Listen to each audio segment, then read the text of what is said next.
ahora sí.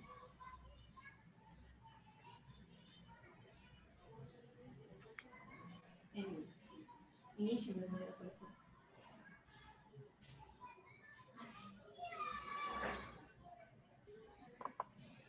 Listo.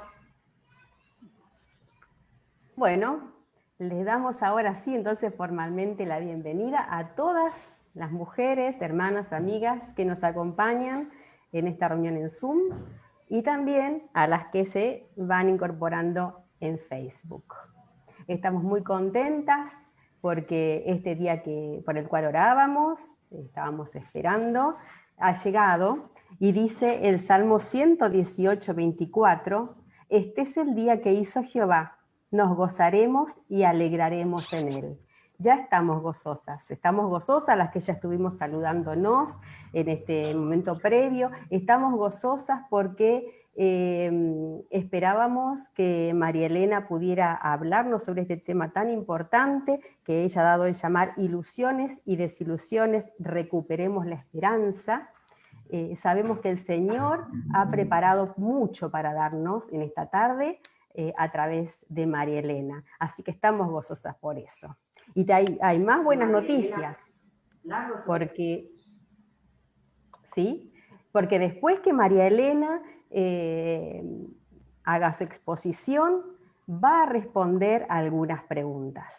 Entonces, si tenés dudas, si tenés preguntas, si te va ocurriendo alguna pregunta, lo que te vamos a recomendar es que la vayas escribiendo en el chat del Zoom o en el chat de Facebook. No esperes a último momento porque es muy posible que entonces no se te pueda leer tu pregunta. A medida que tengas duda, vayan escribiéndola, no pierdan tiempo. Pero también hay otra buena noticia, porque para todas las que estamos en vivo va a haber una sorpresita después que María Elena nos hable. Gracias a María Elena y a la editorial Kairos, hay una sorpresa para cada una de nosotras. Así que no se pierdan detalle, estén atentas al regalito, a la sorpresa. Gentileza de María Elena y editorial Kairos. Y bueno, nosotras desde Despierta Débora, realmente decíamos, estamos muy contentas porque este ministerio pueda seguir extendiéndose y llegando a más mujeres. Quizás vos no sepas, no conozcas qué es Despierta Débora. Entonces, para aquellas que no conocen todavía este ministerio, se lo queremos presentar a través de un videíto.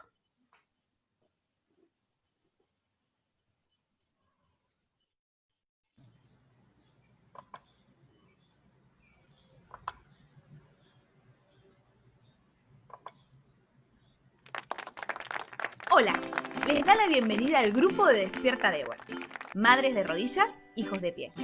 Estamos muy felices de estar compartiendo este momento juntos. ¿Sabías que todas las semanas nos juntamos un grupo de mamás en diferentes lugares para dar gracias a Dios por nuestros hijos y orar por ellos? Hijos de diferentes edades, niños, adolescentes, jóvenes, adultos, hasta nietos y bisnietos. Somos madres que creemos fervientemente en el poder de la oración. Te recordamos que si querés que oremos por tus hijos, puedes compartirlo con nosotras. Hay folletos para anotar tus datos y el motivo de oración. Es muy importante para nosotras orar por nuestros hijos, pero también por los de las otras mamás. Si querés ser parte de un grupo de Despierta Débora, te invitamos y te animamos a que te unas con nosotras. No te pierdas la bendición de dejar a tus hijos en las manos de Dios en oración. Tenemos fe y esperanza de que Él siempre nos escucha y está dispuesto a ayudarnos. Si necesitas más información, tenemos nuestro Facebook, nuestras páginas web y también Instagram. Mujer, aliéntese. Puedes marcar una diferencia hoy y bendecir a tus hijos. ¿Has orado por tus hijos hoy?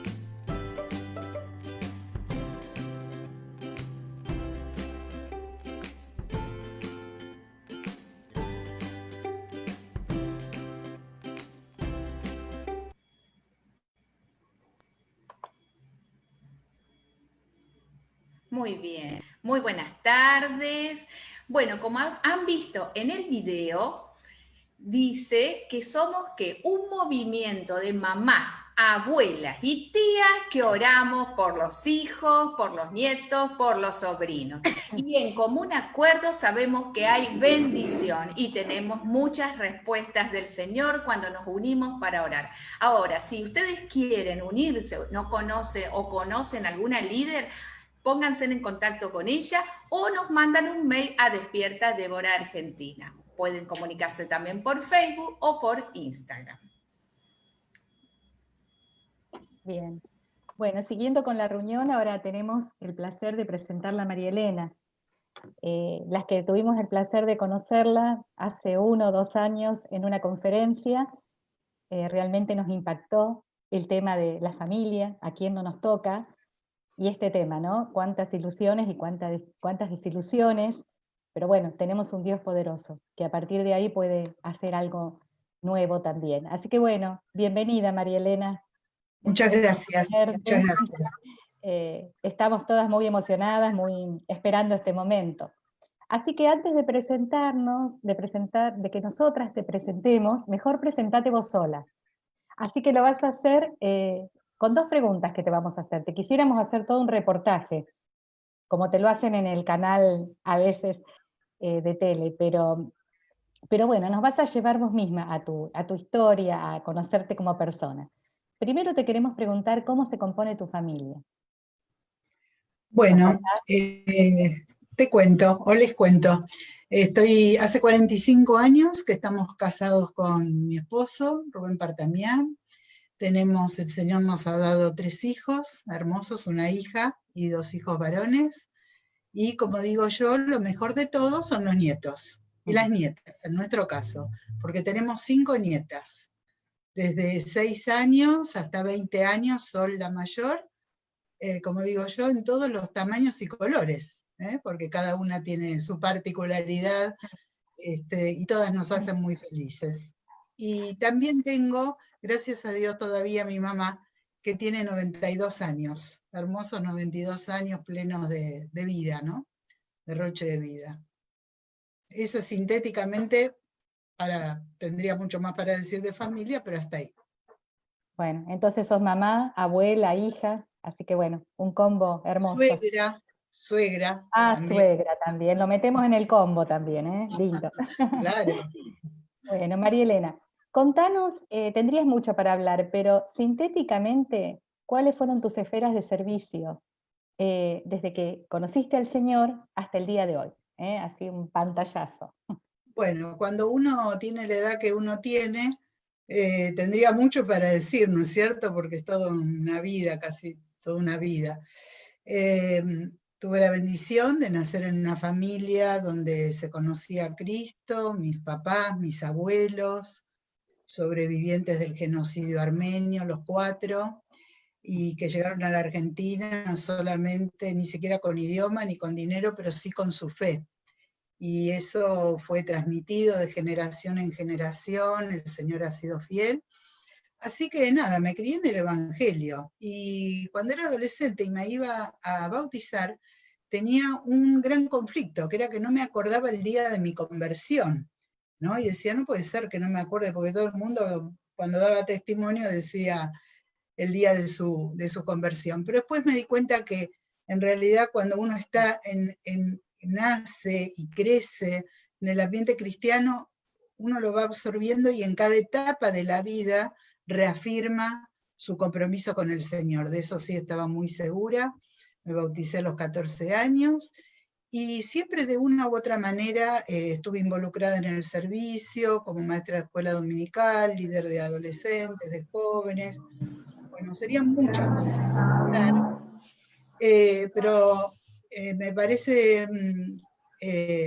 sí importante decir que mirando para atrás, el Señor fue ordenando los caminos, ¿no? Yo no lo podía haber hecho mejor, simplemente que me puse en las manos del Señor, y a través de los dones de enseñanza y demás, fui sirviendo en distintos ministerios, tanto dentro de la iglesia como después fuera de mi iglesia local.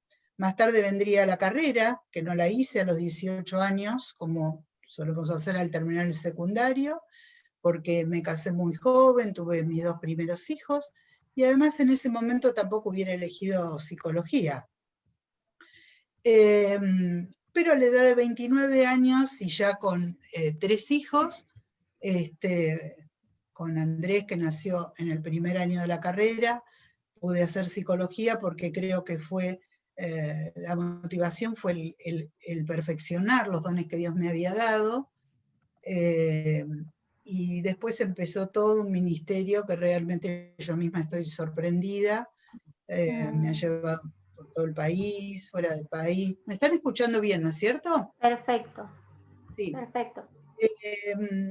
Y bueno, llegamos hasta hoy, donde estoy sirviendo hoy en esta conferencia, ¿no? Que es la misma, por lo menos el tema, que el que di el año pasado en el encuentro hispanoamericano de Despierta Débora. Así que muy agradecida al Señor por haberme llevado de la mano y sin programar casi nada, Él fue llevando paso a paso, ¿no? Y el ministerio, tanto la familia, que es un ministerio en sí mismo, criar hijos, ahora las nietas, como los servicios en la iglesia local y en la, donde quiera que la misión de Dios me llevara. Esto fue realmente una bendición para mí, porque ustedes lo deben experimentar, que cuando servimos, las primeras bendecidas somos nosotras, ¿no? Así que muy agradecida a Dios por todo lo que Él hizo en mi vida, y le doy gloria a Él por eso. Bueno, María Elena, muchas gracias. Ustedes no saben, cuando la escuchábamos, la cantidad de preguntas y de recuerdos que nos asoman cuando uno la va escuchando hablar, ¿no?, de estos temas. Así que bueno, algunas preguntas las vamos a poder expresar, como les dijeron antes nuestras compañeras de Despierta Débora, nuestras hermanas. No vamos a poder contestar todas, van a ser agrupadas, más o menos las que significan o apuntan a lo mismo. Así que bueno, vamos a tratar de hacerlo de esta forma, si no sería imposible. Queremos orar ahora por vos, María Elena, queremos ponerte en las manos del Señor. Dios conoce a todas las que estamos acá y sabrá Él cómo bendecir a cada uno a través de lo que vos nos vas a decir. Oramos. Padre Celestial, te damos gracias por esta reunión, por ser posible, por estar juntas, por María Elena. Te pedimos, Señor, que la bendición caiga sobre esta reunión, que puedas usar cada palabra de ella, que la guíes y que prepares los corazones de cada una de nosotras para que podamos salir reconfortadas, sanadas, Señor, con esperanza en cada corazón de aquello que no esperábamos en la vida o que no salió bien, Señor. La ponemos en tus manos, la bendecimos en el nombre de Jesús. Amén. Amén. Amén. Adelante, María Elena. Bueno, ahora viene la hora de la verdad, donde tengo que poner a funcionar el compartir la pantalla para poder pasar el PowerPoint que les quiero mostrar. ¿Mm?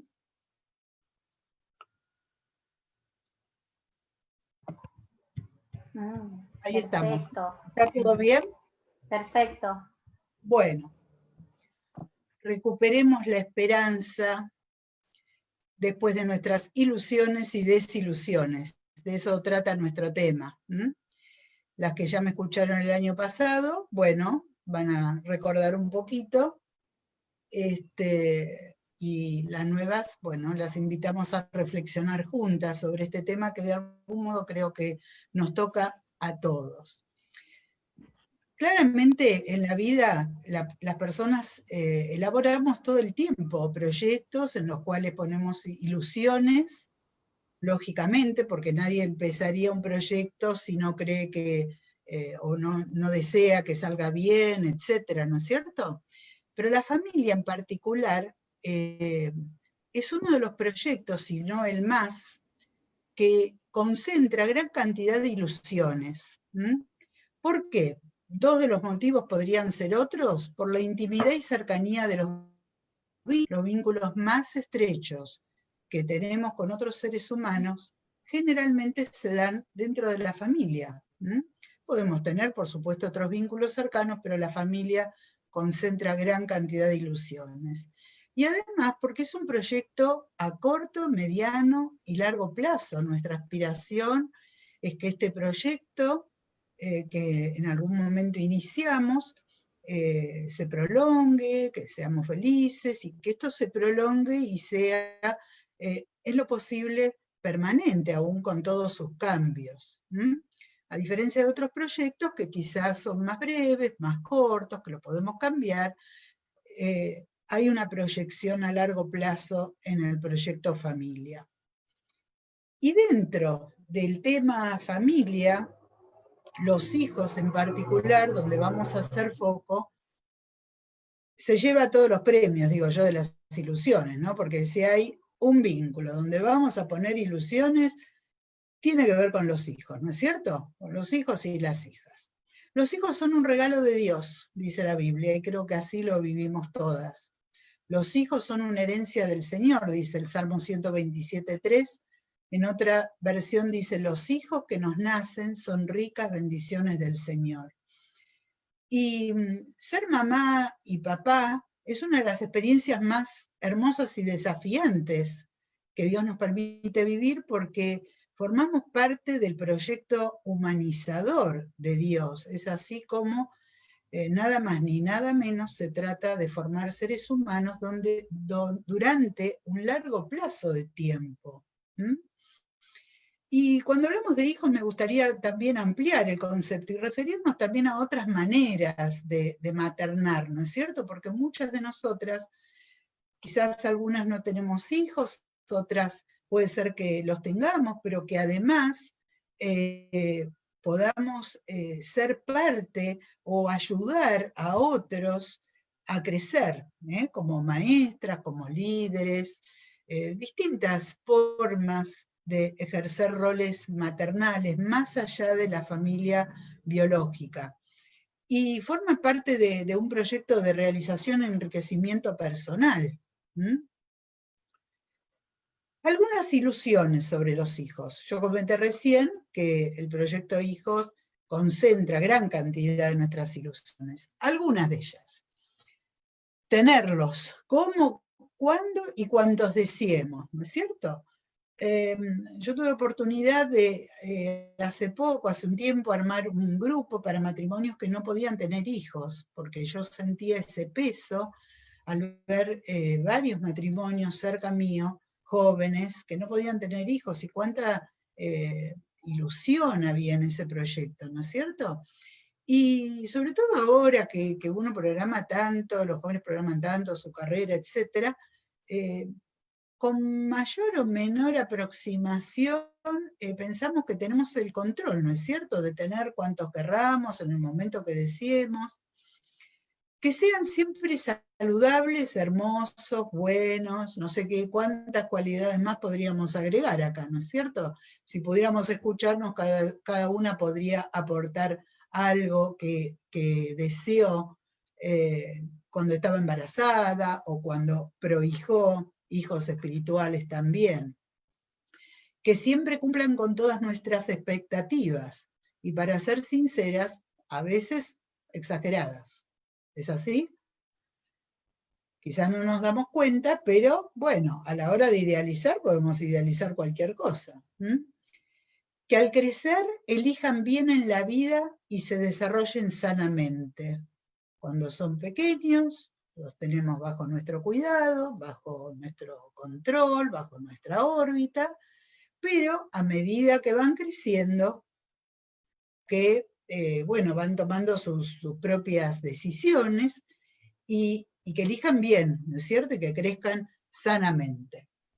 Que sigan la fe que les enseñamos. Para los cristianos la fe ocupa un lugar central y es nuestra máxima bendición, no sé si ustedes lo comparten. Por lo tanto, como los amamos, queremos que ellos también puedan seguir la fe que les enseñamos, ¿no es cierto? Porque pensamos que de ese modo les va a ir bien. Que no mueran antes que nosotros, sus padres. Quizás alguna le choque esto, pero ustedes saben que en las primeras 2 edición, no, en la primera edición del libro Esperanza en medio de ilusiones perdidas, no estaba el capítulo sobre la muerte de un hijo. Y muchas personas al acercarse al libro me decían, ¿no hay un capítulo sobre la muerte del hijo? Fui tomando conciencia de cuán frecuente esto era, mucho más de lo que uno quisiera pensar, sospechar, imaginar. Y por supuesto es una ilusión y casi como, bueno, decimos lo natural en la vida o la ley de la vida sería que los ancianos mueran antes que la gente joven. Sin embargo, no siempre es así. Todos estos deseos son legítimos. Creo que no hay nada de reprochable en tener estas ilusiones y otras que podamos pensar. Pero, en la vida real, ¿qué pasa en la vida real? No siempre tenemos a los hijos cuando los programamos, no siempre van a tener buena salud, no siempre los demás o la vida los tratan bien, no siempre cumplen con nuestras expectativas, no siempre toman buenas decisiones al ir creciendo, no siempre van a seguir la fe que les enseñamos, no siempre vivirán más que nosotras mismas. Es claro que expectativas y realidad muchas veces no coinciden. Y es acá cuando entonces aparece la desilusión. La desilusión no tendría lugar si antes no hubiera habido una ilusión. La desilusión es con la contracara, el otro lado de la moneda, de una ilusión generalmente muy grande cuando se trata de hablar de los hijos. ¿Qué pasa cuando hay una desilusión? Hay que hacer un duelo. El duelo generalmente lo asociamos con una pérdida como la muerte. Sin embargo, no se refiere solamente a una pérdida por muerte. En Eclesiastés, tan sabia la palabra de Dios, hay toda una descripción en Eclesiastés 3 de distintos momentos en la vida. Y entre otros menciona que hay un momento para llorar, un momento para reír, un momento para estar de luto y un momento para estar de fiesta. ¿Qué pasa? ¿Qué significa? Técnicamente, el duelo es un proceso normal que permite desapegarse, desprenderse de personas, de situaciones y aún de proyectos sin concretar. Es decir, no necesariamente tiene que haber tenido ser parte de una realidad. Por ejemplo, la desilusión por no poder tener un hijo es la desilusión por un proyecto que no se ha concretado, por ejemplo. Total o parcialmente. A veces en absoluto se cumple y otras veces parcialmente. Con los que habíamos establecido un intenso lazo afectivo. De eso se trata el duelo, de ese despegue, de ese desapegarse. Y eso duele. Y los cristianos, voy a decir una obviedad, pero a veces pareciera que no es tal, los cristianos no estamos exentos de experimentar duelos en nuestra vida terrenal. Digo esto porque, a pesar de que ustedes van a decir, bueno, pero eso es lógico, es obvio, después a la hora de experimentar todas estas cosas, muchas veces, lo vamos a ir mencionando más adelante, no pareciera ser tan obvio, pareciera como que, o quizás sea una ilusión de que los cristianos estemos exentos de sufrir dolor, de atravesar duelos. No estamos exentos. Algunas reacciones habituales en el duelo para poder identificar, y acá estoy hablando en general de todas las pérdidas o de todas las desilusiones que fuimos mencionando y otras que ustedes puedan pensar. Te podemos enfocar un poquito en otro tema, pero en general, ¿qué nos pasa? Muchas veces hay culpa, es normal la culpa en el duelo. Cuando algo no sale bien, y sobre todo lo que tiene que ver con hijos, es muy posible que nos sintamos culpables o que al menos nos preguntemos, ¿yo tuve algo que ver? ¿Hice algo mal? ¿Es mi responsabilidad? Es más, hasta sería deseable que cuando algo no sale bien, reflexionemos si nosotros tuvimos alguna responsabilidad. Pero muchas veces la culpa aparece sin ninguna causa real, pero va a aparecer, ¿no es cierto? Que aún en algo accidental, donde claramente no tuvimos intervención o está fuera de nuestro control, es posible sentir culpa en el duelo. Desesperación, ¿cuántas situaciones respecto de los hijos pueden darnos desesperación? Sobre todo cuando las cosas se prolongan en el tiempo, cuando va desapareciendo la esperanza, cuando estamos en momentos álgidos, la desesperación es una reacción, una emoción normal y habitual en tiempo de duelo. Enojo y resentimiento también es normal, y los cristianos también lo experimentamos.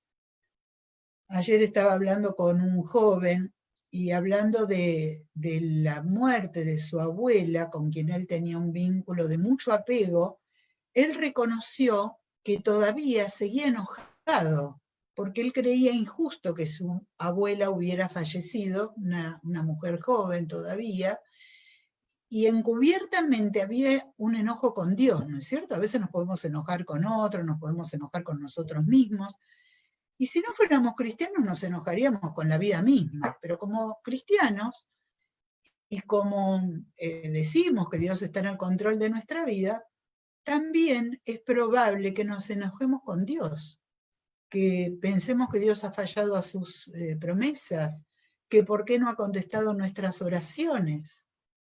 Es normal en tiempo de duelo. Una cosa que no deberíamos hacer es reprocharle a una persona que está en duelo que no se enoje con Dios. Es normal, hay montones de expresiones en la Biblia que avalan y habilitan a estas emociones normales, a estas y otras tantas. Vergüenza, humillación, aislamiento, depende de qué se trate, la desilusión con respecto al hijo, es probable que como padres nos sintamos, digamos, como cuestionados o sintamos vergüenza. Habitualmente decimos vergüenza ajena, acá ni siquiera sería ajena, ¿no es cierto? Porque es algo de nuestro hijo, de nuestra hija, y esta es una emoción, emociones habituales en tiempos de duelo a los hijos. La depresión, no como enfermedad, sino con síntomas depresivos, el llanto, la tristeza, el desánimo, la falta de energía. Mucha gente se siente culpable porque no puede leer la Biblia, entonces se siente menos espiritual. Entonces ahí aclaramos que es normal que si una persona está deprimida, no tiene fuerzas para concentrarse, no puede retener lo que lee, y ahí uno le dice, bueno, confía en Dios y en todo lo que sabes acerca de Él. No importa que no puedas leer la Biblia precisamente ahora.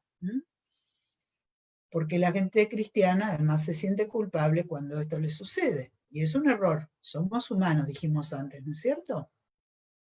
Sentimiento de haber sido engañado, traicionado. Muchas veces las promesas que hacemos en el ámbito eclesiástico, confía, el Señor va a obrar, te va a dar la respuesta que vos esperás. Muchas veces hay gente que dice, usando esta expresión, me dieron palabra de que mi hijo volvería al Señor, de que mi hijo se iba a sanar. Entonces, el sentimiento de haber sido engañado, traicionado, a veces tiene que ver con seres humanos y a veces con Dios mismo. Raramente esto se confiesa públicamente, pero cuando la persona está en intimidad, lo dice, ¿no es cierto? Lo dice y es bueno que lo diga para poder aclarar estas cosas, validar estas emociones y salir adelante, no para quedarnos en esto. No estamos diciendo que todo esto permanezcamos en estas emociones, pero sí son normales en el duelo, en el tiempo de duelo. No me quites mi duelo. El duelo es tan natural como llorar cuando te lastimas, dormir cuando estás cansado, comer cuando tienes hambre, estornudar cuando te pica la nariz. Es la manera en que la naturaleza sana un corazón roto. Ahora vamos a enfocar un poquito en los hijos jóvenes adultos, porque de todos los sufrimientos que mencionamos antes, de todas las desilusiones que mencionamos, ahora vamos a hacer un poco de foco en los hijos jóvenes adultos, porque sería difícil abarcar todos los tipos de dolor y duelos específicos y desilusiones específicas, porque habría mucho para decir. Pero vamos a enfocar en jóvenes adultos, porque es uno de los motivos de mayor desilusión, no el único, pero muchas veces sucede y de esto no se habla con tanta frecuencia. Algunas cuestiones para ponerle un marco rápidamente. También pueden parecer obvias, pero me parece importante decirlo. Los hijos no son pertenencias de los padres y no tienen la misión de hacerlos felices.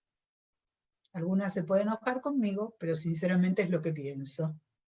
Es una tarea que el Señor nos encomienda, pero no son nuestras pertenencias los hijos y no tienen la misión de hacernos felices. Por supuesto que nos va a hacer felices sus triunfos, sus alegrías cuando las cosas van bien, pero no es la misión específica de ellos.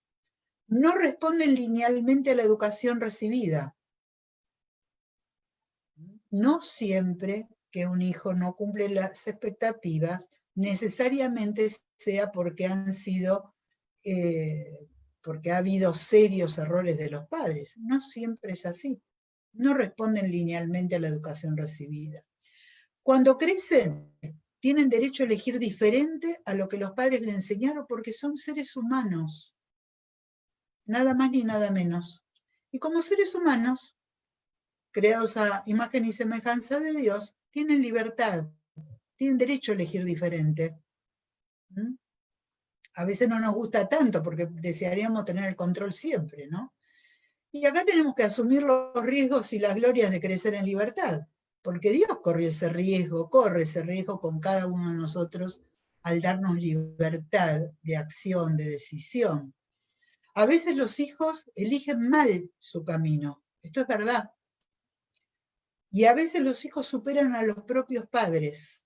Recién escuchaba el testimonio de una chica que fue paciente mía hace unos años y durante bastante tiempo, y realmente es un testimonio de 3 hermanos que han superado a los propios padres, ¿no? En desarrollo espiritual, moral, en muchos aspectos. Pero a veces los hijos eligen mal. Los hijos deben ser respetados en su crecimiento y autonomía.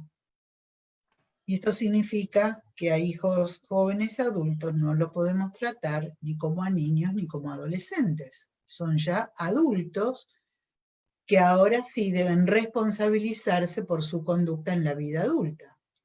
Es decir, tienen libertad, pero también deben responsabilizarse como todos los adultos.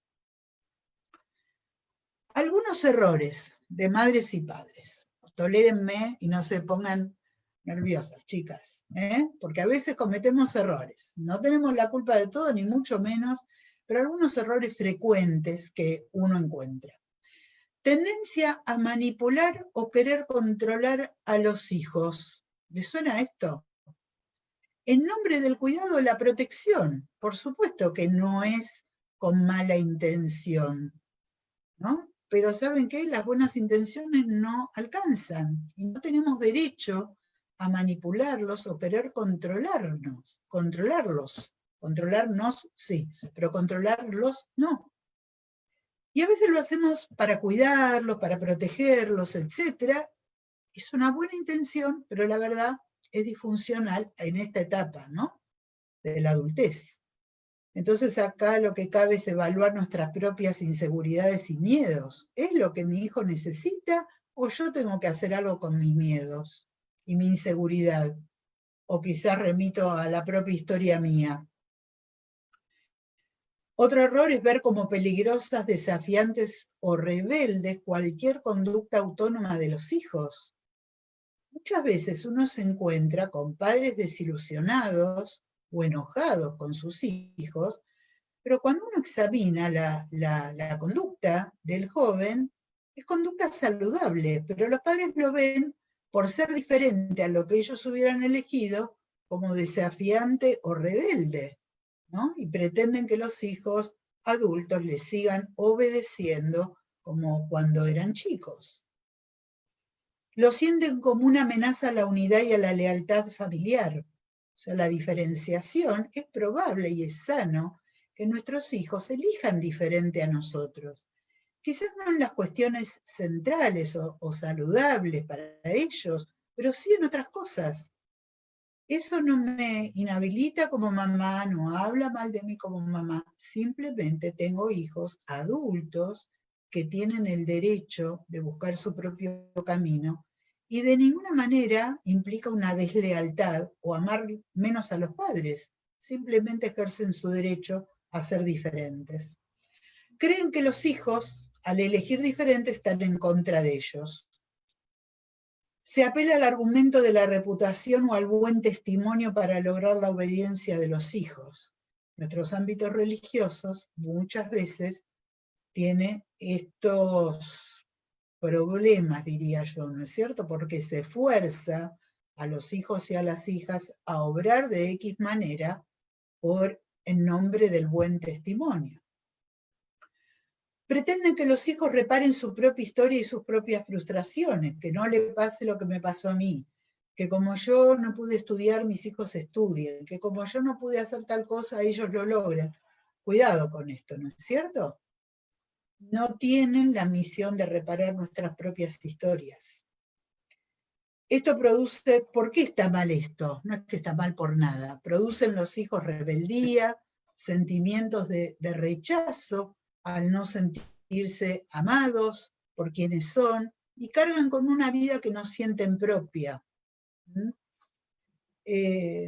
después vamos a hablar un poquito del modelo de Dios como padre, pero por mejor intencionado que sea las cosas que hacemos equivocadamente, los hijos lo decodifican mal, lo decodifican como no sentirse aceptados, lo cual en muchos produce rebeldía y peores conductas, y sienten que tienen que vivir algo que no les es propio. De Teresa de Calcuta: enseñarás a volar, pero no volarán tu vuelo. Enseñarás a soñar, pero no soñarán tu sueño. Enseñarás a vivir, pero no vivirán tu vida. Sin embargo, en cada vuelo, en cada vida, en cada sueño, perdurará siempre la huella del camino enseñado. Teresa de Calcuta no tuvo hijos, pero claramente ella ejerció este rol maternal a través de la misión que ella tuvo, ¿no es cierto? Algunos recursos útiles que nos sirven en esta desilusión de los hijos que quizás no cumplen con nuestras. La honestidad para reconocer los sentimientos y libertad para expresarlos. Esto es algo que produce mucha sanidad, cuando podemos reconocer ante nosotros mismos y también frente a otros que pueden ayudarnos los sentimientos que nos genera esta situación con los hijos y poder tener libertad para expresarlos sin sentirnos. Y la libertad es la que uno mismo se da y también la que el otro, la amiga, la hermana de la iglesia, el pastor, quien fuera el referente, habilitar la libertad para expresar todo tipo de sentimientos sin censurarlos. Cuidar la unidad familiar y respetar las diferencias. A pesar del conflicto, a pesar de la crisis que se esté viviendo, tratar de generar un ámbito de unidad, pero en la unidad no significa que todos pensemos igual, que todos sintamos igual, que todos al mismo tiempo querramos hacer lo mismo. No descuidar a los otros miembros de la familia, hijos, cónyuges. Es muy común que cuando hay un hijo en problemas, por cualquier motivo, ¿no es cierto? Por enfermedad, por rebeldía, por lo que fuere, adicciones, especialmente las mamás, pueden o podemos descuidar sin querer a otros miembros de la familia. Total, este no necesita, tengo que correr atrás de este hijo. Y otros hijos pueden resentirse, el mismo esposo puede sentirse abandonado. Es una oportunidad para madurar los vínculos. Muchas veces los hijos que tienen algunas disfunciones son una oportunidad para madurar los vínculos, para salir de nuestro egocentrismo, para escucharlos, ver otra perspectiva, ver lo que piensan, ver que aunque estén equivocados en muchas cosas, pueden tener razón en muchas otras, y esto sea un enriquecimiento personal, y entonces la maduración del vínculo tiene que ver con que no esté basado en una ilusión, sino en el hijo real, con sus posibilidades, sus conflictos, pero también con sus cosas lindas, y en ese sentido creo que ahí va, poder disfrutarlos también. Un hijo que tiene un problema X no significa descartable, hay muchas otras cosas que podemos disfrutar con ese hijo. Nunca cortar los puentes con el hijo, por lo menos de parte nuestra, de los papás, del joven adulto en problemas. Sí, hace falta poner límites saludables para todos, ¿no es cierto? Para los otros hermanos, en fin, para el funcionamiento familiar, pero nunca cortar los puentes. Puede ser que el hijo corte el puente con la familia por un tiempo, etcétera, pero nunca desde nosotros. Otros, incluir a los hombres, amigos, tíos, hermanos, líderes, otros referentes. ¿Por qué digo esto? Porque muchas veces las mujeres es como que tendemos a apropiarnos del problema y porque el esposo no lo hace de la manera que quisiéramos, porque no lo hace con la celeridad que nosotros quisiéramos, por mil motivos, o a veces simplemente porque estamos solas. Es importante que haya hombres también en la tarea de maternidad y de paternidad, aunque no sea precisamente el padre biológico del hijo en cuestión. Muchas veces un modelo alternativo, alguien de apoyo puede ser un tío, un hermano, un líder, y es útil incluirlo, porque la perspectiva del hombre, Dios ha creado al hombre y a la mujer para que caminen juntos, no solamente en el matrimonio, también en el liderazgo, porque son perspectivas diferentes que se complementan. Compartir con otros el dolor y la frustración cuidando la intimidad del hijo. Hay que compartir, hay que salir, ¿no es cierto? Aunque tengamos vergüenza o tengamos pena, pero tenemos que pensar que no podemos solas, hay que compartir, pero advierto, cuidar la intimidad del hijo. Muchas veces hay hijos que han quedado dolidos con sus padres porque sus cuestiones fueron ventiladas, a veces a otros miembros de la familia, otras veces en la iglesia, con la excusa de orar por ese hijo o esa hija. Tenemos que proteger la intimidad de nuestros hijos. Eso no significa esconder por vergüenza, significa respetar la persona de nuestro hijo, aun cuando esté siendo disfuncional o no se esté comportando bien, porque a veces después eso es un obstáculo para la vuelta del hijo. También me parece importante comprender la complejidad del mundo y del tiempo que vivimos. Todas nosotras creo que podríamos relatar historias de nuestros abuelos, de cuando nosotros éramos chicos, pero la verdad vivimos en un mundo muy complejo. Hace unos años había preparado una charla para el colegio de la Puerta Abierta de la iglesia a la cual asisto, y me acuerdo que el título era "Preparemos a nuestros hijos para un mundo complejo", y era de eso como 15 años, ¿no? Si en ese momento hablábamos de mundo complejo, ¿qué diríamos hoy? Vivimos un tiempo muy complejo, por lo tanto, las respuestas no deben ser simplistas.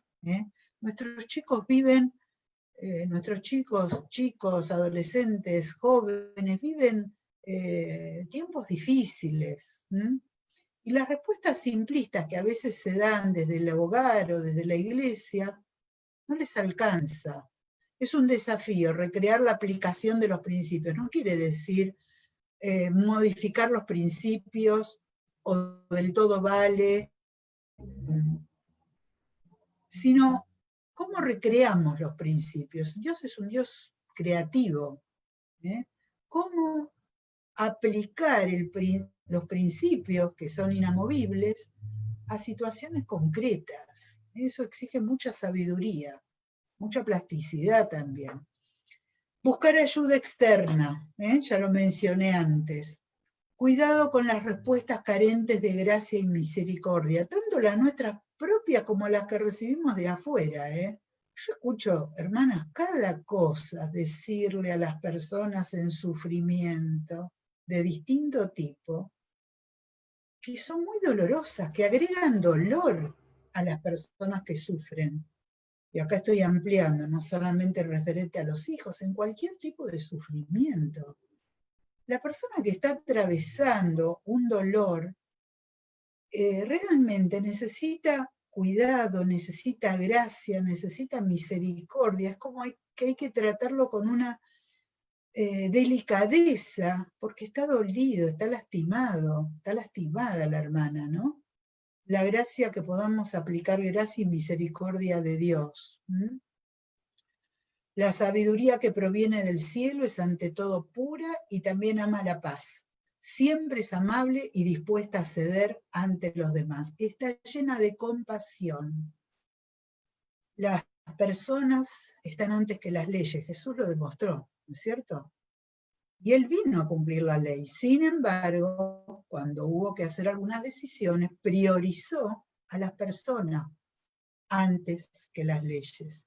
Cuidado cuando se trata de hijos caídos o en necesidad. Necesitan nuestra compasión, nuestra misericordia, y también la necesitan las mamás y los papás que están atravesando sufrimientos referentes a los hijos.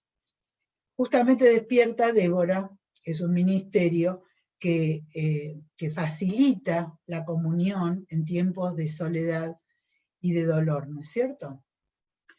Una breve alusión a padres y madres en situación de vulnerabilidad.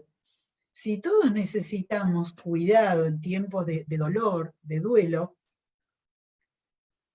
con mayor razón hay situaciones de vulnerabilidad especial como las familias monoparentales, es decir, hijos al cuidado de un papá o de una mamá o de una abuela, tiempos de enfermedad, situaciones de pobreza extrema, de migración, de extranjeros, cuando se trate de víctimas de maltrato, son situaciones de extrema vulnerabilidad. Y Dios es un Dios que se ocupó de la vulnerabilidad humana en todos los tiempos y dio instrucciones precisas a su pueblo para cuidar en situaciones de vulnerabilidad.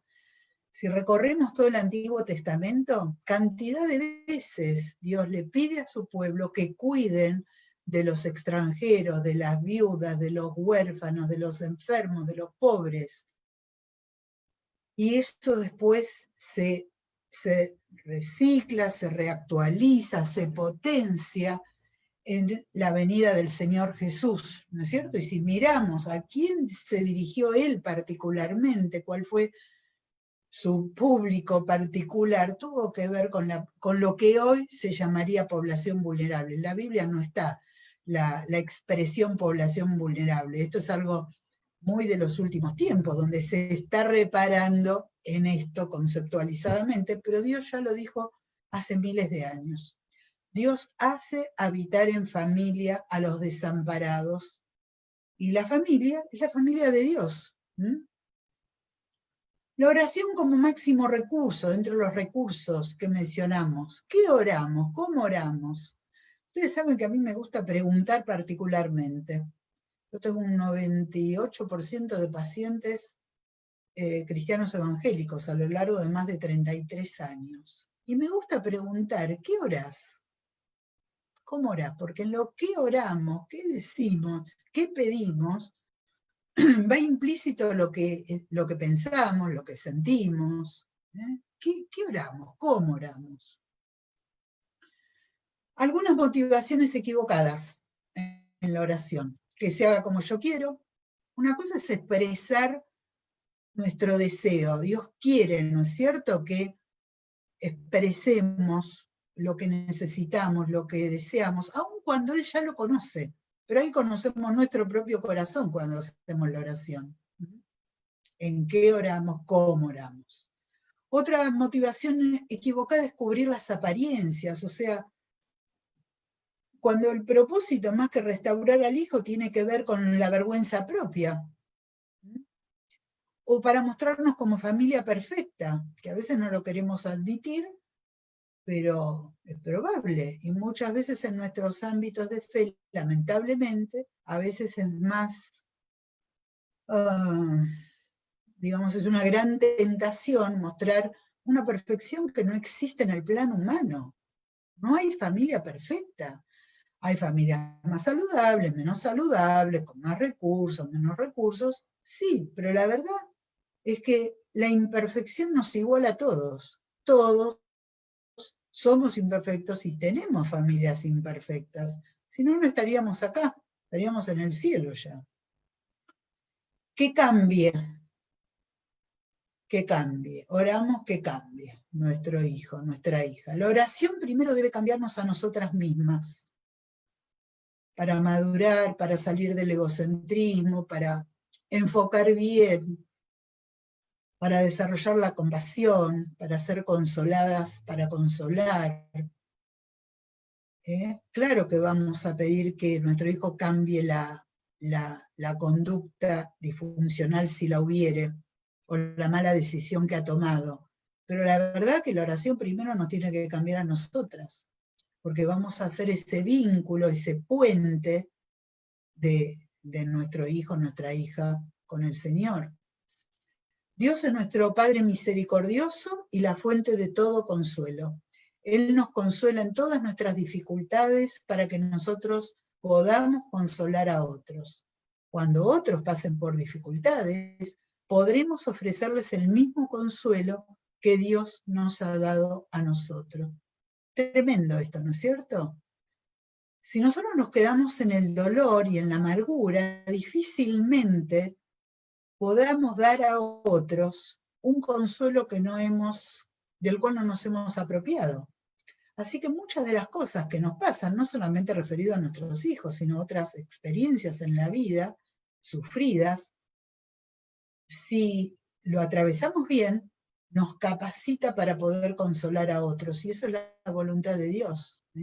Los grupos de ayuda mutua, que ahora muchas veces hay en la iglesia, en nuestra iglesia hay varios grupos de ayuda mutua, de ayuda en el duelo, de padres con hijos con alguna discapacidad, etc., se basa en esto, en poder ayudar a otro a partir de nuestro propio dolor, de nuestro propio sufrimiento, y creo que Despierta Débora también es un canal para recibir y dar a otros. La oración permite abrirnos al amor de Dios en toda su dimensión, porque el sufrimiento provoca una catarata de preguntas, dijo alguien, y es cierto, cuando todo va bien, no nos hacemos muchas preguntas, simplemente disfrutamos, estamos contentos, vamos adelante. Pero cuando la vida parece que se detiene en el dolor, nos hacemos un montón de preguntas que a veces ni siquiera queremos o podemos confesar. Podemos ponerlas en palabras, podemos decírselas a otros. Sin embargo, la Biblia está llena de expresiones, de preguntas habilitadas por Dios, para los grandes hombres de Dios, los profetas, el salmista. Es un error decirle a alguien que está sufriendo y que pregunta cosas, no te preguntes, aceptá la soberanía de Dios. No. Es legítimo que nos hagamos preguntas, es honesto reconocerlas, y Dios habilita las preguntas. Y Dios muchas veces permanece callado, lo cual no significa que no esté escuchando y tomando nota, pero muchas veces experimentamos el silencio de Dios, y decimos, Señor, ¿dónde estás? nos abandonaste. Fue la experiencia de Jesús, ¿cómo no va a ser la nuestra también? El sufrimiento provoca una catarata de preguntas. ¿Y saben qué? A veces esa pregunta, cuando la formulan otros, no exigen una respuesta que la persona ya sabe.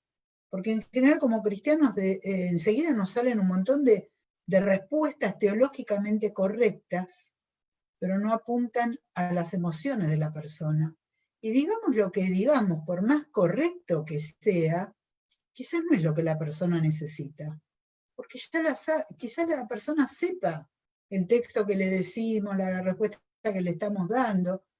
Simplemente tener un espacio para que la persona pregunte y nosotros quedarnos en silencio.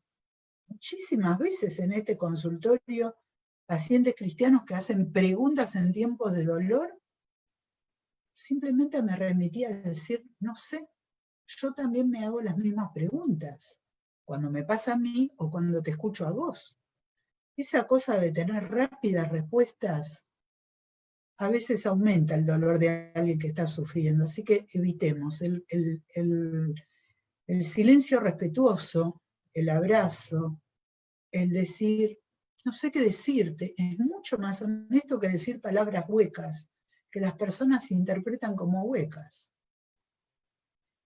Encontrar a Dios en medio de las contradicciones y las dudas, no solo en medio del bienestar y de la alegría. No todo es alabanza, no todo es alegría, no todo está bárbaro. Hay momentos donde tenemos profundas contradicciones, dudas también. Y es legítimo tenerlo, hay que habilitarlo para reconocerlo en nosotros y también para poder expresarlo a personas de nuestra confianza que tengan gracia para acompañarnos en tiempos de dolor. Aprender del modelo paternal de Dios, a mí esto me parece sumamente importante. Su amor incondicional, todo esto lo sabemos de memoria, pero cómo aplicar en tiempos de sufrimiento cuando las cosas no salen bien con los hijos. Qué difícil es amar incondicionalmente. Claro que no lo vamos a hacer como Dios, pero podemos tratar de imitar el modelo que Él nos ha dejado, ¿no es cierto? Su permanencia y espera paciente.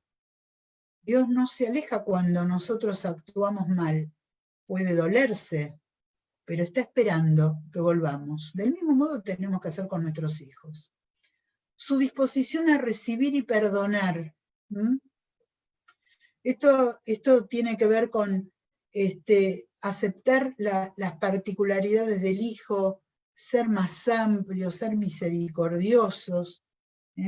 Como dije antes, valorar más la persona que el cumplimiento de las leyes. Su generosidad al dar nuevas posibilidades. La misericordia de Dios, hermana, es nueva cada día y eso tiene mucho contenido. Habría mucho para decir. ¿Qué quiere decir? Que las misericordias de Dios se renuevan cada día. Como humanos nos cansamos, podemos estar exhaustos, podemos estar desilusionados, podemos estar... Sí, claro. Pero cada día es una oportunidad para darnos una nueva posibilidad, y nuestro hijo, el esposo, el amigo, la amiga, una nueva posibilidad. Y ahí sí aparece la esperanza. De la desilusión a la esperanza. 3 veces le he pedido al Señor, dice Pablo, que me quite ese sufrimiento. Pero el Señor me ha dicho, mi amor es todo lo que necesitas, pues mi poder se muestra plenamente en la debilidad. Es un pasaje que conocemos, un pasaje precioso, ¿no? Qué frustrante de haber sido para Pablo que Dios no haya querido quitarle ese obstáculo en su vida y que le conteste, mi amor es todo lo que necesitas. No sé si a nosotras nos dejaría satisfechas que escuché, esto no va a cambiar, o puede que no cambie en este momento, o por un tiempo, pero por ahora, o cada día, mi amor, es todo lo que necesitas. Depender más de Dios, experimentar su poder, y su poder no necesariamente para que cambie el hijo, experimentar el poder en nosotras, ¿no? encontrar esperanza en medio de las ilusiones perdidas. Y acá es cuando aparece esta diferencia entre la ilusión y la esperanza. La ilusión tiene que ver, es legítimo, es humano, pero tiene como un aspecto también de algo que no es real, es una ilusión, pero la esperanza es real. Y la esperanza, ahora vamos a ver, no es que creer que todo va a salir como deseamos, eso es ilusión, hay mucha ilusión evangélica en nuestros medios. Cuando afirmamos cosas que yo tendría miedo a veces de afirmar porque después sé lo que pasa, la esperanza es diferente. No es creer que todo va a salir como deseamos, eso es ilusión. Pero la esperanza es que Dios va a estar allí cumpliendo sus bondadosos propósitos en nosotras, que Dios ya está ahí, ya está en ese futuro. Y que, bueno, como humanos nos ilusionamos, pero más firme es la esperanza que no depende de nosotros. La esperanza depende del carácter de Dios, de sus promesas, de su permanencia. Él va a estar ahí. El Señor está cerca para salvar a los que tienen el corazón hecho pedazos y han perdido la esperanza. Me encanta este texto, este corazón hecho pedazos. ¿Cuántas veces en la vida los hijos nos traen enormes alegrías, satisfacciones, los hijos, los nietos, pero cuántas veces nos rompen el corazón? Pero el Señor está cerca, justamente cuando hemos perdido la esperanza, porque es humano también perder la esperanza. Junto con la desilusión, hay desesperanza. Es normal, en tiempos de duelo es normal. Pero Dios está ahí para salvar, reparar nuestro corazón hecho pedazos. Muy bien, voy a dejar acá. Esperamos el tiempo de preguntas. Disculpen si me fui unos minutos.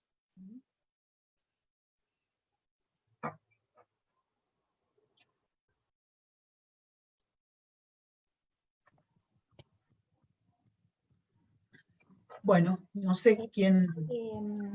María Elena, te comparto una pantallita que me atreví a escribir la pregunta por si alguien o no la entiende, o no se escucha bien, o no se entiende. Entonces yo a ver si me...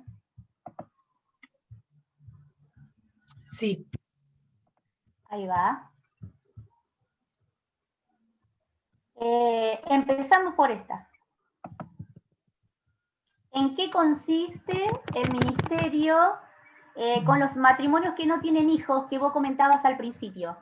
Sí, bueno, este es un grupo de ayuda mutua que yo abrí hace unos años. Comencé con 3 matrimonios jóvenes que al mismo tiempo, en el mismo año, vinieron en busca de ayuda porque los hijos que deseaban no llegaban. Y yo me di cuenta que en nuestros ámbitos eclesiásticos muchas veces el tema no se aborda. En los casamientos hay promesa de que se bendice ese matrimonio, que va a tener hijos, etcétera, etcétera, pero en un momento los hijos no llegan. Y me di cuenta que la problemática era mucho más frecuente de lo que pensamos, y que alrededor del 15% de las parejas que desean tener hijos no pueden tenerlos. Entonces tienen que recurrir a tratamientos, eventualmente a la adopción. Entonces se me ocurrió crear un grupo que se ayude mutuamente, y fue un grupo, sigue siendo, yo me retiré después de 7 años de ese grupo, bueno, me gusta perpetuarme en los lugares, y ha sido de mucha ayuda. Se llama Caminos el grupo, basándonos en el texto de Isaías, donde dice que Dios va a abrir ríos y caminos en la soledad donde no los hay, ¿no es cierto? Y se llama Caminos porque el camino para cada matrimonio puede ser diverso. Algunos, bueno, adoptaron hijos. De hecho, el grupo quedó a cargo de 2 matrimonios, que fueron los primeros que empezaron conmigo y que adoptaron hijos, y ellos se quedaron en el grupo, a pesar de haber logrado, digamos, su deseo. Se quedaron en el grupo y lo están conduciendo ellos ahora, ¿no? Esto está en Buenos Aires, no depende de una iglesia local, así que durante años hemos recibido matrimonios de distintas iglesias y también compañeras de ella que no iban a ninguna iglesia. Y sobre esto hablo en el libro Esperanza en medio de ilusiones perdidas, justamente para ayudar a las iglesias a que puedan abrir otros espacios de grupos de ayuda mutua, como podría ser Caminos, y de hecho muchas veces me han pedido asesoramiento para abrir grupos en distintas provincias, ¿no? O grupos. Y es el acompañamiento en el tránsito, que a veces lleva mucho tiempo, más de lo que ellos quisieran, de llegar al cumplimiento de ese deseo. A veces los hijos han llegado por la adopción, otras veces a través de tratamientos, en otros casos los han llegado de forma milagrosa, y por eso se llama Caminos, es acompañar en el tiempo de espera hasta que la maternidad, paternidad pueda ser concretada. Realmente es un grupo muy, muy sentido, ¿no? Porque muchas veces sufren la incomprensión del entorno, de sus familias, de la iglesia. El que no lo ha pasado quizás no tiene idea, que ha tenido sus hijos con facilidad no tiene idea de lo que estos matrimonios sufren, ¿no? Eso es Caminos.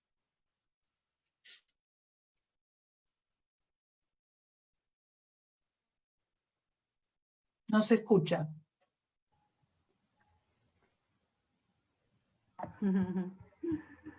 También pensaba una señora, Liliana López, te pregunta, ¿cómo ayudar a una mamá que tiene la ilusión de tener su bebé y al faltar una semana no llegó a nacer vivo? O sea, ¿cómo ayudarla prácticamente? Ay, es todo un tema. Por eso cuando yo mencioné muerte de los hijos, es una experiencia frecuente, ¿no? Muchas veces yo he acompañado a personas que habían llegado a una gestación a término y ese bebé murió poco antes de nacer, o murió apenas nacido, o después. Realmente es una pérdida devastadora, ¿no? ¿Cómo ayudar? Yo no puedo decir ahora cómo ayudar, porque no puedo decir en el sentido que no me puedo extender en el tema. Si uno quiere ayudar, la verdad es que tiene que escuchar mucho. Tiene que escuchar primero, diría yo. A veces nuestra ansiedad nos lleva a responder rápidamente. A veces el no saber qué decir hace que digamos cosas que por ahí caen, son de mayor dolor, pero hay que escuchar mucho. Por supuesto que un corazón empático, las personas que son empáticas, que tienen el don de la misericordia, que a veces también ayuda el leer eso, porque cuando uno no lo ha pasado, no tiene tampoco por qué saber qué es lo que pasa una persona en esa situación, ¿no? En el libro Esperanza en medio de ilusiones perdidas, yo cuento un poco sobre esto, qué pasa cuando los hijos no llegan, ¿no? Y abarcaría todo esto, y no llegan a veces porque no se logró el embarazo, otras veces porque la adopción no llega tampoco, y otras veces porque habiendo logrado embarazos, ese hijo no llega a término, se pierde antes. Y no importa que el hijo no haya nacido y no haya vivido varios años, es un duelo, es la muerte de un hijo. A veces usamos la expresión perdió un embarazo, pero para esa mamá o ese papá es un hijo, no es un embarazo simplemente. Un embarazo puede ser para los actores, pero para aquellos que han deseado ese hijo, que lo han concebido primero en su imaginación, en su corazón, en sus oraciones, y hasta lo llevó en el vientre de la mamá, y ese hijo ha muerto, es un hijo que por un atajo llegó a la presencia de Dios. Yo estoy convencida de eso, que hay base bíblica para afirmar eso, pero ahora no me quiero extender. Por lo tanto, es un hijo. Es más, muchas personas lo tienen así tan asumido que lo expresan así. Cuando uno le pregunta cuántos hijos tenés, te dicen 4. 3 están vivos y 1 está con el Señor. Y puede ni siquiera haber nacido vivo. Otras veces nació y murió inmediatamente, pero es un hijo para esa mamá. Como tal hay que respetar. Básicamente primero respetar y escuchar el dolor.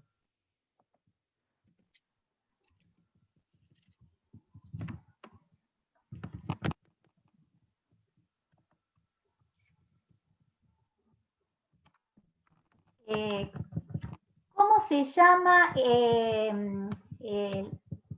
se llama el síndrome de alienación parental en adolescentes?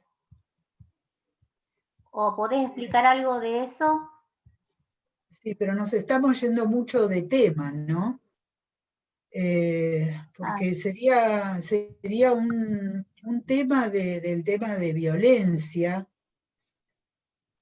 dentro de la familia, y un derivado de eso es el síndrome de alienación parental, que con eso se quiere significar cuando se coopta, ¿no es cierto?, digamos, a un hijo para impedir al otro cónyuge que lo vea. Muchos esgrimen también, por eso es complejo el tema, yo no quisiera tocar el tema porque es muy complejo, habría mucho para decir, ¿no? Porque algunos no están de acuerdo con ese síndrome como tal, y muchas veces se usa quizás ese alegato para intentar ver hijos que la justicia ha prohibido ver, o que la madre o el padre de alguna manera impiden el contacto, a veces con razones muy fundadas. Es todo un tema que sinceramente no quisiera abordar ahora porque creo que nos saca, ¿no?, del eje. No sé, Marcela, ¿vos tendrías algunas preguntas para compartir? ¿Preguntas o cosas que nos quieran decir, no es cierto? Antes de leer una pregunta más, me gustaría preguntar si entre las hermanas que a lo mejor no escribieron, ¿hay alguna pregunta que quieran hacer ahora en forma oral?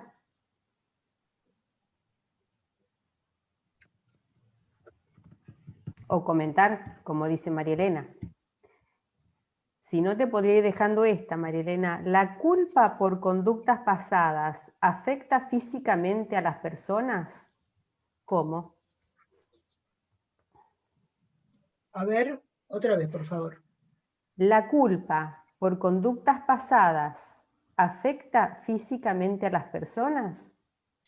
O sea, lo que pasa es que una cosa es el sentimiento de culpa y otra cosa es que la persona, bueno, sí, que no se haya podido perdonar a sí misma.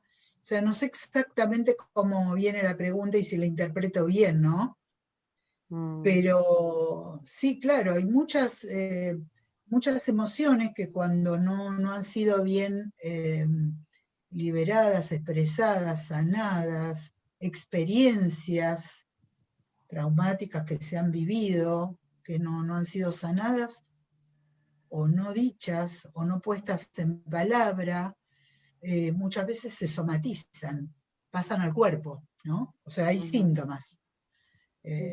Hoy ya no se puede hablar de un cuerpo por un lado y una mente por otro, somos una unidad, ¿no? Espíritu, alma y cuerpo.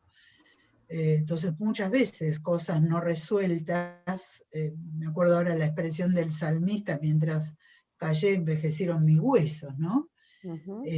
Claramente cuando no solucionamos algunas cosas o duelos que se han congelado, que no se han resuelto bien, que no han llegado a la etapa de la aceptación, que sería como el duelo ya resuelto, que no quiere decir que no haya memoria de lo que sucedió, pero sí se recuerde sin dolor, etc., puede aparecer en síntomas diversos, tanto en síntomas emocionales como corporales. ¿Sí? Si es eso lo que pregunta la hermana, sí.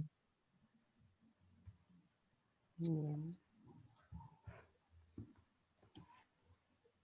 Lo mismo que el enojo, otras emociones, ¿no?, intensas, cuando no están bien canalizadas, no se resuelve bien, produce malestares físicos y anímicos, y espirituales.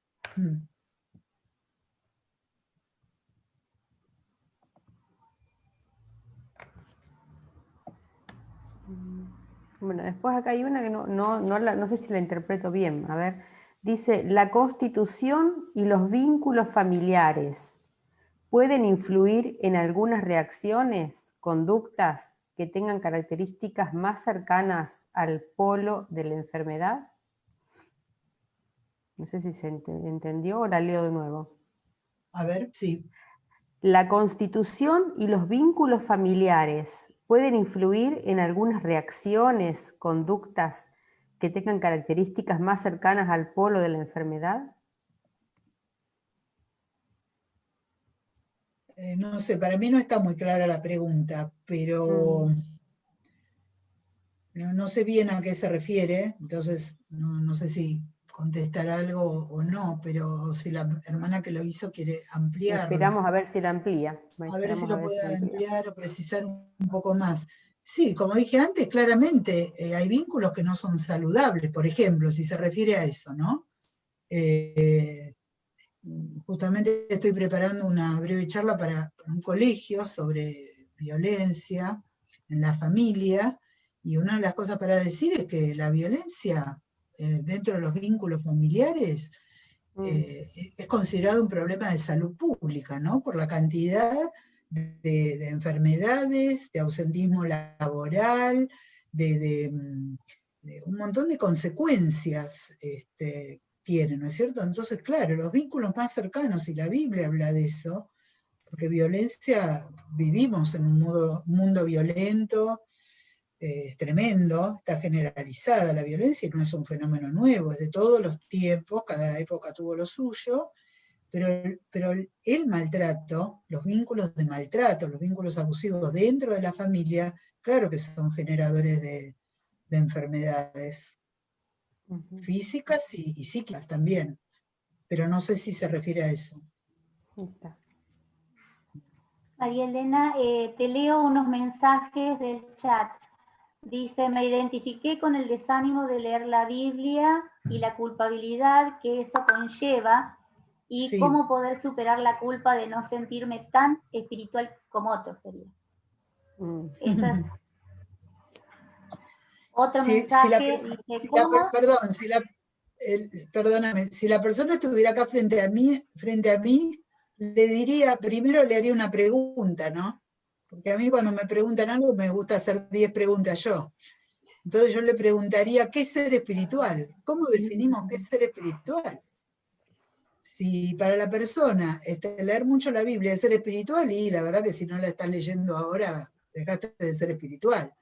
Pero yo creo que la espiritualidad es otra cosa, pasa por otro lado, ¿no? Porque si no, si dependiera de nosotros, estaríamos todos perdidos en algún punto, o caeríamos en legalismo, ¿no? El que más lee, y sobre todo si se despierta bien temprano a la mañana, hay gente que dice, yo si no hago el devocional a la mañana temprano, estoy mal todo el día. No objeto el que lo quiera hacer de mañana, ¿eh? Le digo, a ver, eso me suena a una cosa muy lineal. Si por distintos motivos no lo pudiste hacer, porque en realidad necesitabas dormir un poco más para descansar, ¿eso es ser menos espiritual? ¿O vas a perder tu paz, tu armonía, porque no pudiste hacer el devocional como te hubiera gustado a las 6 de la mañana? ¿No se puede ir hablando con Dios en el camino? No sé, tengo un concepto particular de espiritualidad que trae mucha paz a la gente, ¿no? Porque a veces caemos en formas que terminan siendo, que pueden ser buenas, no estoy hablando que son malas, pero cuando ponemos eso por encima de la vivencia, de la comunión personal con Dios, que lo llevamos a todas partes, de maneras formales e informales, cuando hacemos un devocional o cuando sí por el camino, como dicen Deuteronomio, yendo, viniendo, subiendo, bajándote del auto, diríamos ahora, caminando, yendo por la plaza con tus hijos y hablando de Dios, no es menos espiritual que si te juntaste con ellos a leer la Biblia en un devocional formal. Pero bueno, yo siempre les advierto a mis pacientes que tengan cuidado porque quizás lo puedan tomar como un desliz, ¿no? Y se ríen, porque me parece que les pasa a todos. Bueno, Bueno, otra. no sé si hay tiempo para otra, ¿te parece, Cris? ¿Te parece? La de Emilce, ¿te parece? Y cerraríamos con esta. Emilce dice, de acuerdo a tu experiencia familiar, María Elena, ¿cómo se transmite la fidelidad de Dios de padres a hijos? La fidelidad a Dios de padres a hijos. Ah, qué lindo tema. La primera cosa que voy a decir es que se escucha más lo que, los hijos incorporan más lo que hacemos que lo que decimos. Sobre todo cuando lo que hacemos y lo que decimos no están en consonancia, ¿no? Frente a un mensaje verbal y uno de acción, si es discrepante, el lenguaje de acción es el que vale. Lo que se espera es que lo que decimos tenga coherencia, no digo perfección para nada, coherencia con lo que hacemos. Así que ese es el primer y más poderoso mensaje, ¿no? Y después justamente este texto de Deuteronomio que mencioné, y las hablarás cuando estás en el camino, yendo, viniendo, qué sé yo, a tus hijos, ¿no es cierto? Le habla a los padres, apelando a su identidad, porque antes habla de ustedes son los que vivenciaron estas cosas, a este Dios, y esto es lo que tienen que transmitir.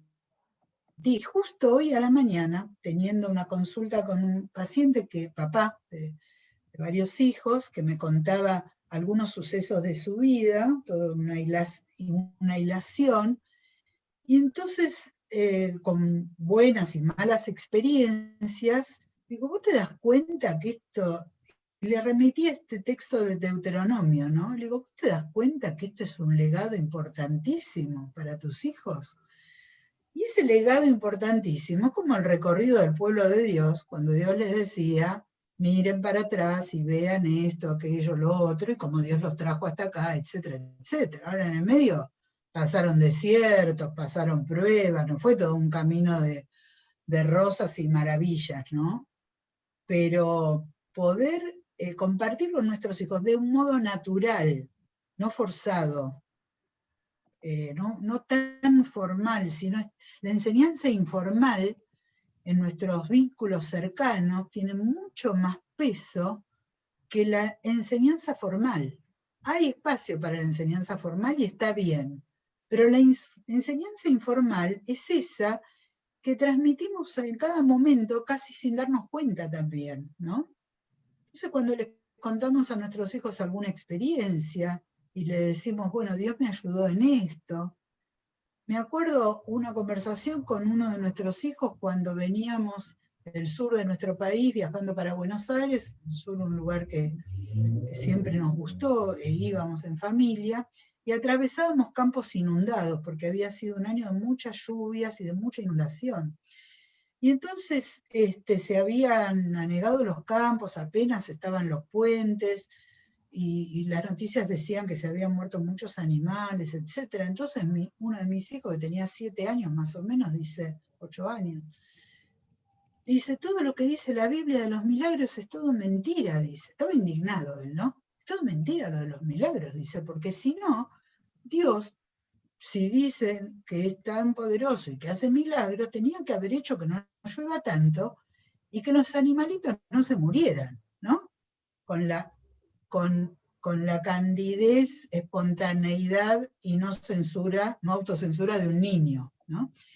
Y me acuerdo que, bueno, fue totalmente sorprendente, se imaginan que no estábamos haciendo un culto familiar ni mucho menos, en esa conversación cotidiana pudimos hablar sobre estas cuestiones de la fe que él traía, ¿no es cierto? Yo creo que la enseñanza informal tiene mucho valor, sobre todo si está apoyado en nuestra conducta no necesariamente ejemplar, también con nuestros yerros, diciendo que nos equivocamos, pidiendo perdón, a Dios, a nuestros propios hijos, etc., me parece que eso tiene peso a la hora de cuando ellos tengan que elegir su propio camino de fe, ¿no? Porque lo irán, si lo vieron desde chiquitos, lo incorporarán naturalmente, como me pasó a mí, pero después lo tendrán que reafirmar en cada una de sus etapas de crecimiento. Que sea algo que sea apetecible para ellos, ¿no? Que no sea un obstáculo. Me viene a la mente el texto de Jesús, poniendo a un niño en medio de ellos, ¿no? El que no fuere como un niño no entrará al reino de los cielos, y cualquiera que haga tropezar a uno de estos niños en muchos sentidos, la sanción tremenda, ¿no? Que Jesús mencionó. Entonces, hay que tener cuidado de no ser tropiezo, ¿no? Para nuestros hijos. Ahora, eso la idea no es inculparnos, sino ver de qué manera transmitir la fe de un modo natural, sincero, también haciéndoles partícipes de que no siempre llegamos a la medida, también de que a veces no sabemos por qué, pero Dios no contesta como nosotros nos gustaría, para que ellos no se resientan en su fe cuando eso suceda. Bueno, mucho para decir, ¿no? Sobre esto.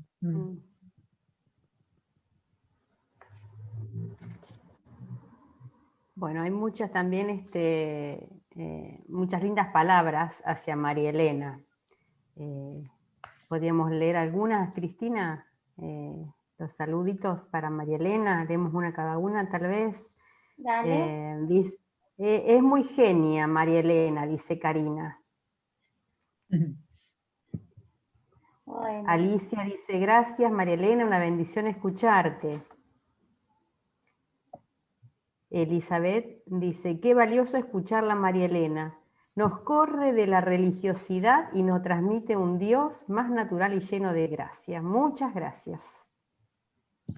También dice, qué lindo escucharla. María Elena, ya quisiera hacer otro encuentro con todos los otros temas que contaste. Estamos curiosas. Y por Facebook también tenemos muchas que nos están escuchando y ponen, por ejemplo, un saludo, Romina, buenas tardes, bendiciones, cuántas enseñanzas, gracias María Elena, excelente María Elena, Lidia, bendiciones de Colombia también. Qué bueno participar por este medio, escuchar a María Elena en la exposición de este tema, excelente presentación. Lidia Berberian, que la conoce desde muy jovencita. Fue mi maestra de escuela dominical en mi adolescencia. Mira. Graciela Rosas, excelentes palabras, muy consoladora para quienes sufrimos alguna desilusión. Después, excelente exposición, Carla, excelente exposición de muchísima bendición, tan clara y sabia, muchas gracias. Noemí, gracias hermana, fue de mucha bendición, aprendí muchísimo, espero poner en práctica todo lo aprendido. Después, bueno, Liliana, Fabiana, Sandra, también dan muchas gracias, excelente presentación, dice Fabiana, excelentes recursos, herramientas y la óptica de Dios en su palabra, muy bendecida. Y desde España, Patricia, he sido muy bendecida con esta exposición. Y Eddie, de Colombia, gracias por compartir. Bueno, y otros mensajes más de agradecimiento. Bueno, la agradecida soy yo y de lo que hemos recibido damos, ¿no es cierto? Uno no puede dar aquello que primero no ha recibido. De esto tengo convicción. Así que para mí es un privilegio dar de aquello que he recibido del Señor y de tantas personas que he escuchado a lo largo de muchos años. Yo siempre digo, acá no me tendrían que escuchar mis pacientes, porque les digo que si yo tuviera que decir todo lo que aprendo de ellos, no les podría cobrar la consulta, ¿no? Pero esto es una realidad, la sabiduría viene de Dios y también de escuchar. Creo que todos si escuchamos al sufriente vamos a saber muchas cosas, ¿no? Tenemos esa capacidad de escucha y sin forzarnos a tener siempre la respuesta adecuada, siempre la respuesta precisa. Especialmente en el dolor, ya lo mencioné antes, a veces hay que decir no sé, o guardar un respetuoso silencio, ¿no? compasivo. Qué bueno, gracias. Gracias, María Elena. Me parece que vos querías finalizar compartiendo sí. algo de la palabra, ¿verdad? Sí, quiero un texto nomás, pero antes había aparecido en el PowerPoint una imagen que es la tapa del libro Esperanza en medio de ilusiones perdidas, que Editorial Kairos publicó en su 3ª edición, y muchos de los temas apenas esbozados acá en relación, todo el libro consta de capítulos que tienen que ver pérdidas en relación a la vida de familia, ¿no? Así que algunas de las preguntas están ampliadas ahí. Y quería, bueno, y esta, no sé si habían mencionado en qué consistirá la sorpresa, mejor no lo digo yo, porque si no voy a... Decilo vos. ¿Sí? Sí, decilo vos. La verdad que Ediciones Kairos son muy generosos y reconozco al doctor René Padilla, al pastor René Padilla, que ha sido mi editor desde hace muchos años, y muchas veces para las presentaciones que yo tengo en distintos lugares o clases en distintos lugares, pido permiso para copiar un capítulo y ofrecerlo, y en este caso hay un capítulo de ese libro, que es justamente el que tiene que ver con los hijos que no cumplen las expectativas, que va a ser entregado a todas aquellas personas que están ahora en el Zoom, en Facebook, y aquellas que lo soliciten. Porque simplemente la idea del libro de ninguna manera es recaudar dinero, ni mucho menos, es bendecir la vida de muchas personas. Es eso, solamente el objetivo. Y el texto que quería leer fue mencionado por una de ustedes, chicas de las organizadoras. Dios ha venido en ayuda de su pueblo. Es un pasaje que me conmueve mucho. Y está en Lucas 7, del 10 al 16. Poco después Jesús, en compañía de sus discípulos y de una gran multitud, se dirigió a un pueblo llamado Naín. Cuando ya se acercaba a la puerta del pueblo, vio que sacaban de allí a un muerto, hijo único de madre viuda. La acompañaba un grupo grande de la población. Al verla, el Señor se compadeció de ella y le dijo: no llores. Entonces se acercó y tocó el féretro. Los que lo llevaban se detuvieron, y Jesús dijo: joven, te ordeno que te levantes. El muerto se incorporó y comenzó a hablar, y Jesús se lo entregó a su madre. Todos se llenaron de temor y alababan a Dios, diciendo: ha surgido entre nosotros un gran profeta, decían. Dios ha venido en ayuda de su pueblo. En la persona de Jesús, este pueblo vio a Dios mismo al obrar este milagro. Y digo que me conmueve, Jesús hizo muchos milagros, no todos los que quizás habría necesidad, seguramente, pero sí aquellos que estaban en el designio de Dios, pero en este caso nadie le pidió nada a Jesús. Simplemente un cortejo fúnebre que interrumpe el paso y todos nos paramos, ¿no es cierto?, dejando pasar el cortejo fúnebre. Y es ahí que Jesús toma la iniciativa, y aun cuando nadie le hubiera pedido nada, o sea, eso a mí me enseña que ni aun cuando a mí se me hubiera ocurrido pedir tal cosa, Dios en su voluntad puede dármelo. No depende de que yo no me olvide de orar, de que no me equivoque al orar, de que ore no sé cuántas veces sobre lo mismo. Este pasaje me enseña otra cosa, ¿no? Que Jesús tomó la iniciativa, hizo el milagro porque se compadeció de ella. Ahí vemos el corazón tierno de Jesús, y tenemos que seguir sus pisadas, estamos llamados a seguir sus pisadas. Y Jesús se lo entregó a su madre. Y eso fue de un testimonio enorme, tal que vieron las personas, vieron la presencia de Dios ahí, la marca de Dios en eso. Así que simplemente quería dejar esto para renovar nuestra esperanza. Yo no sé en cuánto tiempo Dios hará el milagro que esperamos, o si Dios hará otro milagro diferente al que esperamos. Pero de lo que sí tengo certeza es que Dios ha venido en ayuda de su pueblo, y no solamente en el tiempo de Jesús. Hoy, año 2020, en medio de esta pandemia y de tanto dolor desde muchos puntos de vista, estoy segura que esto renueva nuestra esperanza. Dios ha venido en tu ayuda, hermana, que estás pasando por una dificultad. Gracias, chicas. Gracias a vos, María Elena, gracias. Gracias porque nos recordaste que somos vulnerables, que a veces queremos ser perfectas, pero no somos perfectas, somos vulnerables, y nos recordaste y nos hablaste de un encuentro con un Dios paternal, paciente, misericordioso, pero que renueva nuestra esperanza. Y hoy sí podemos decir, todas las mujeres que estamos acá presentes en el Zoom, las que nos están escuchando por el Face, Dios ha venido esta tarde, 23 de octubre del 2020, en ayuda de su pueblo, de las madres y padres que estamos necesitadas de Dios, necesitadas de Dios. Te bendecimos, María Elena. Damos gracias a Dios por tu vida, porque Dios usa tu vida y tu ministerio para bendecir a tantas familias que hoy están representadas en un montón de caras de mujeres. Así que te damos gracias. Y si me permitís, voy a orar por vos y por cada una de las mujeres. Señor, gracias.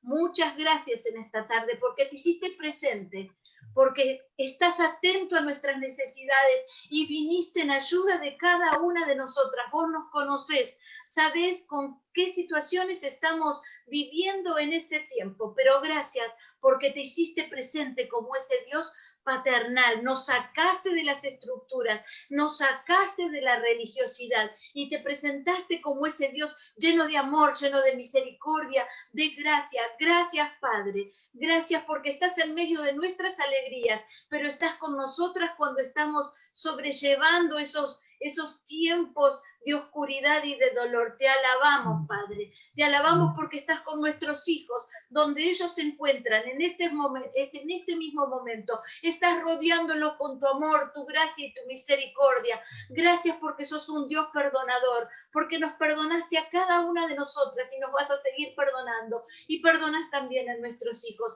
Gracias porque en esta tarde recuperamos la esperanza en vos, la esperanza que está en tu palabra. Te alabamos, bendecimos la vida de María Elena, bendecimos a cada familia que hoy está representada, con distintos tipos de familia, distintos tipos de madres, distintos tipos de mujeres. Hoy las bendecimos y te queremos dar muchas gracias. Y nos acordamos de cuando le hablaste a Débora en Jueces.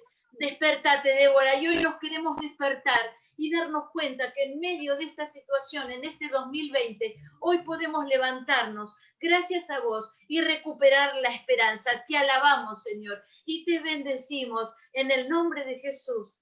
Amén. Amén. Amén.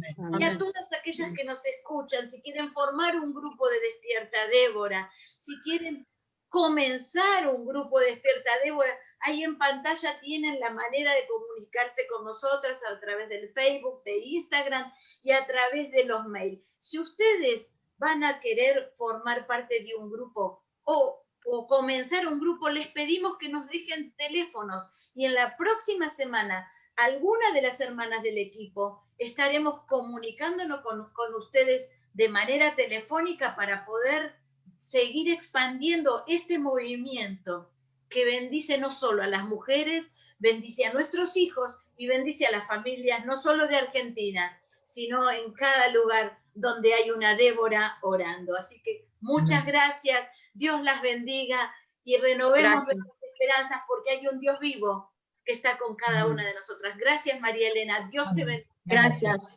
Gracias a ustedes. Amén. Gracias a todos. Nos denunciamos y nos saludamos. ¿Recibieron todas el regalito? ¿Recibieron todas el regalito? Bien. Y para las que están en Facebook, si nos escriben a Despierta Débora Argentina, al mail, lo vuelvo en la pantalla, que lo pusimos recién, le vamos a mandar por mail el capítulo. Y damos gracias, María Elena, y gracias a cada uno de ustedes. Muchas bendiciones. Gracias. Voy a ser un poquito desprolija en esto, pero dos cositas, porque preguntan dónde conseguir el libro y que repitan el nombre del libro. ¿Puede ser, María Elena? El libro se llama Esperanza en medio de ilusiones perdidas. Bien. A la ediciones Kairos, es un tiempo particular ahora de pandemia, entonces no sé cómo están las entregas, cómo las están haciendo, pero yo les puedo pasar a ustedes, las organizadoras de este evento, el contacto que yo tengo de una persona de Kairos que se está ocupando de esto. Perfecto. Eso es lo que podría decir ahora. Quizás en tiempos normales en una librería lo pueden pedir, pero quizás en este momento hay que dirigirse a Ediciones Kairos, ¿no? Y la otra preguntita un poquito más personal. Preguntan si dejas algún mail donde puedan contactarse con vos. Sí. memamarian, todo junto, memamarian@gmail.com. Bien, ahora vamos a escribir entonces ahí en el chat. Ahí lo estamos escribiendo. Así que bueno, muchísimas gracias por todo. No sé si les paso ahora les comparto el contacto que mencioné. Sí. Bueno. Para que lo tengan las organizadoras y después lo puedan